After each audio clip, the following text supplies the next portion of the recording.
Welcome back. I've talked about Social Security many times throughout this show, but I don't think we can talk about it enough. It's something that a lot of people, whether you're in retirement or getting to retirement, is really very important to take a look at. And so when we look at Social Security, a lot of people will tell me, hey, it's, the running joke with me is, well, why are we putting that in the plan? It's probably not even going to be there.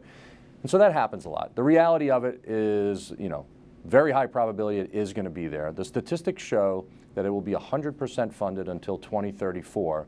And then at that point, it could drop down as low as 77%. And really, where are we going to find that extra money to do that? Where we would do that is you would probably have higher tax rates, maybe that would pay more, in FICA taxes. Maybe you have to retire later. They're already lowering the inflation on that. So there's a lot of different things, but I think as we get closer, whoever's running for office, this is going to be a priority, and they're going to put something that's going to really win out in order for them to win an election at that point in time. So what I want to talk about is, how does Social Security get reduced? And it gets reduced in three ways. The first way in which it gets reduced is if you take it before full retirement. So 62 years old is the first time you can actually take it, and you have an 8% increase every year if you keep waiting. The average age now is 66 and 67, so every year you wait, you'll get more and more, and we're going to take a look at an example in a few minutes. Number two, it gets reduced with high income. So this is if you take early retirement. FRA is called full retirement age. So let's say it's 67. If you take it any time before that, you're limited to how much income you can earn besides Social Security, or they start taking it back.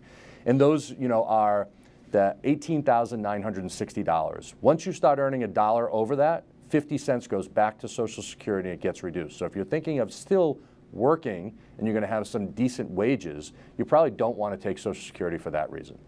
And number three, taxed with high income. So whether you take it early or you take it at your full retirement, it doesn't matter. You're still going to get taxed on your Social Security if you earn too much money.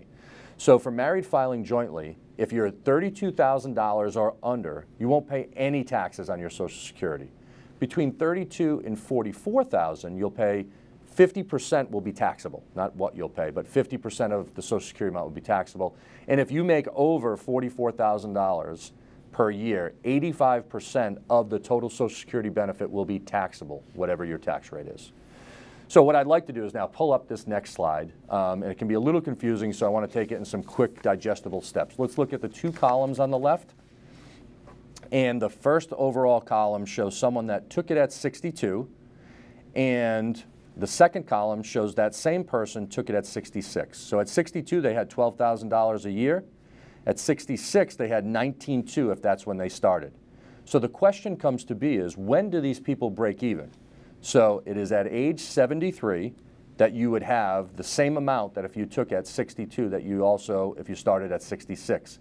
Every day after that, here's the equation, Social Security wins if you actually took the 66. So in a sense if you took 66, you win. If you took 62 and you died before 73, then Social Security won. So let's look at the column on the right there. And what this actually shows you that if you took it at 62, you would have taken a total of $400,000.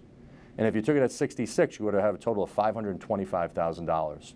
So the longevity of this shows you that we're actually taking money later on. And if you have a long life expectancy, it makes a lot more sense to do that. Now, there may be many excuses or reasons to, hey, I need the money earlier, I want to invest the money, so you should talk to your CPA, talk to your financial planner.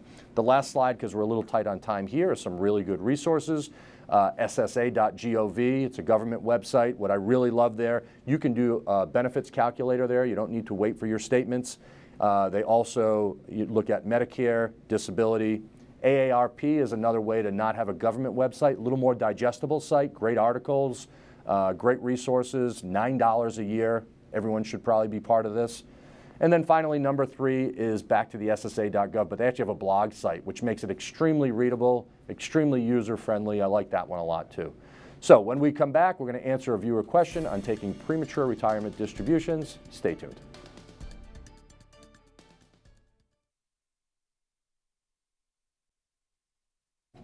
Welcome back to Successful Living. We have another viewer question. Ellen from East Greenwich writes in, I'm 52 years old. I'd like to take withdrawals from my IRA. How can I minimize any taxes or penalties? So I think the first thing is try to find other places first to take money from. We want to try to avoid taking from IRAs or 401ks. You would have a 10% penalty for an early withdrawal. You'd pay federal and state taxes. Many times you could lose as much as 50%. Alternatives, take a loan from your 401k. See if they have that there. There's also called a 72T distribution, which gets very complicated, but what it is you can take a stream of income from your IRA without the 10% penalty if they're equal for 5 years or until you reach 59 and a half. So make sure that would be something you'd want to get some guidance on from your CPA. Again, we want to make sure 401k loans before that or exhaust all other options and try to stay away from that. So thank you guys very much for watching the show. We hope you enjoyed today's show and get something out of it. We look forward to seeing you next week. Have a great week.